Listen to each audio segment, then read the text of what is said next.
Der var engang en gammel gris. Og den hed Pig. Papa Pig, Papa Pig, Papa Pig. Og han var en idiot. Og den havde en grim ven. Og den havde en kæreste, som var en freaking idiot, som hed Buller Basse, Basse, Basse, Buller Basse.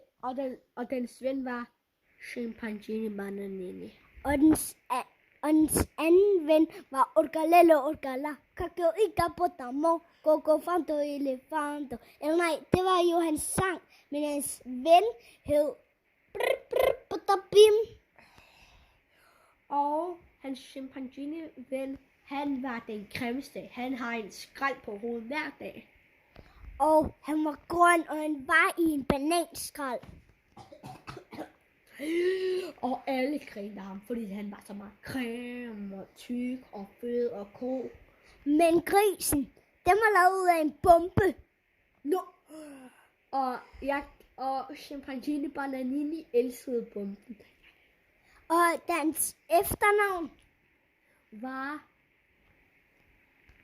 Tralalelo. Hello tralala, orgalelo orgala, cacto ita potamo, coco fanto elefanto, bombardilo, crocodilo, Spionilo, Colombo, frulimelo, frulgina, paladina, cappuccino, lilala, espressione signora, ciponcini, bananini, cocchini, troppo, palloni, loli loli. La la la la la la. Tru. Tju. Og nu ses vi. Det her var historien fra i dag.